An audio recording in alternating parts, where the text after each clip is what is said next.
Bien sûr. Chacun d'entre nous, on est dans comment dire, on adopte ces différents comportements dans nos relations.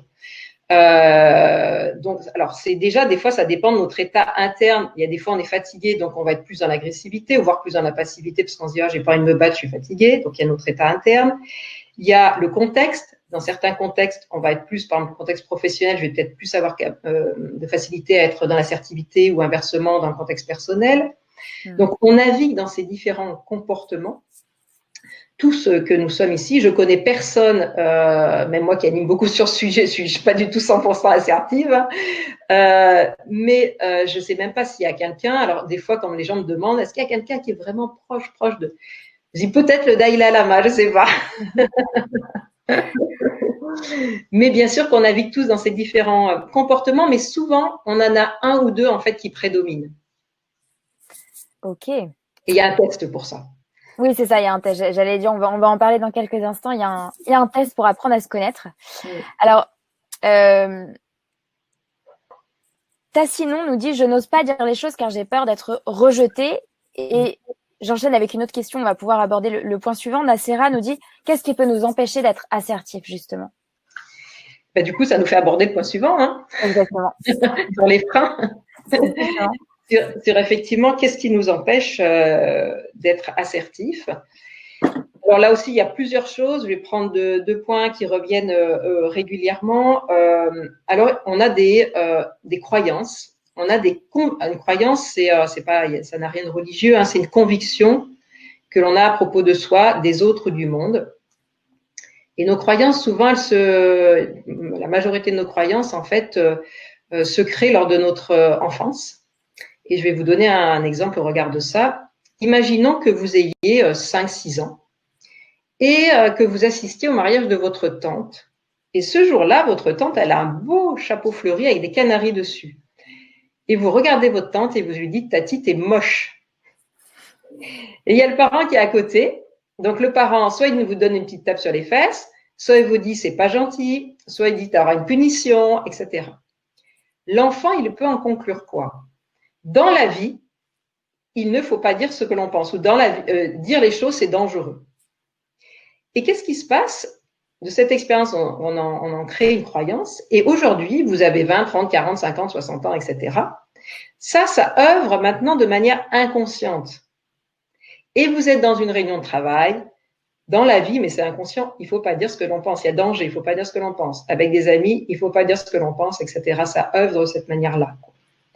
Donc, il y a effectivement nos croyances qui nous empêchent de nommer les choses, de dire les choses. Ou un autre exemple, je sais pas, il y a une femme qui demande à son mari, tiens, est-ce que tu peux m'aider à préparer la soirée qu'on a avec nos amis? Et là, le mari dit, non, j'ai pas envie. Et la maman peut, il y a les enfants qui sont là, la maman peut dire, bah tiens, oui, bah vraiment votre père, c'est un vrai égoïste. Et l'enfant peut en conclure, dire non, c'est être égoïste, par exemple. Voilà. Donc, il y a des croyances qui nous empêchent effectivement de signifier les choses et de dire les choses. Ça, c'est un des éléments. Et puis, il y a d'autres choses aussi. Il y a des peurs aussi, en fait. Alors, les peurs, elles sont très, très nombreuses, hein, bien sûr, autour du fait de dire les choses. Il y en a qui ressortent plus régulièrement. Il y a la peur, des fois, du conflit. Et moi, j'ai tendance à poser la question à la personne. La personne me dit, Sylvie, moi, j'ai peur d'être en conflit avec la personne. Et je dis, est-ce que tu n'es pas déjà en conflit avec elle? Souvent, finalement, on est déjà en conflit. C'est-à-dire, en conflit, c'est un conflit larvé, c'est des tensions, hein. Mais finalement, le conflit, il est là, il est larvé, il n'est pas exposé, on s'en est pas parlé, mais il est présent. Donc ça, c'est déjà le premier élément. Et puis après, il peut y avoir aussi la peur, par exemple, d'être jugé. Hein. Tiens, j'ose pas dire que j'ose pas être différente des autres parce qu'on va dire que je suis pénible, que je suis rebelle, que je suis, etc., etc. Et donc, ce que j'ai tendance à dire au regard de ça, c'est que quoi qu'il en soit, les gens vont nous juger. Jugement positif, jugement négatif, mais ça, on ne pourra pas l'empêcher.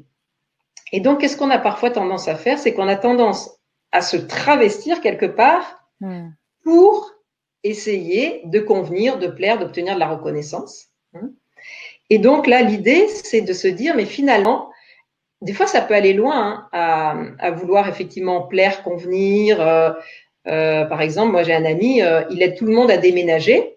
Donc, pour plaire, convenir, qu'on lui dise, bah, tiens, t'es sympa, plutôt que de dire, bah, t'es pas sympa, hein, qu'on porte pas un jugement négatif sur lui. Puis un jour, il s'est rendu compte que tous les lundis matins, après les déménagements, il allait chez l'ostéopathe. Il s'est dit, j'en ai marre de payer 60 € chaque fois que je vais chez l'ostéopathe à cause d'un déménagement. Et donc, à un moment donné, il s'est dit, je vais poser une limite. Je vais continuer à aider mes amis, mais je vais mettre une limite. C'est-à-dire, je ne porterai plus les choses au-dessus de tant de kilos parce que je n'ai pas envie d'aller faire une séance d'ostéopathe.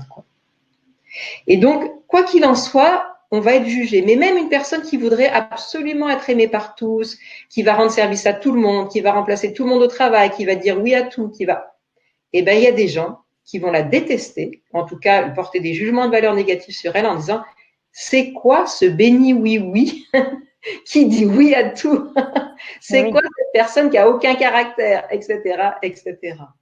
Donc, quoi qu'il en soit, on aura des jugements. Donc, autant qu'à faire, être au plus proche de qui nous sommes.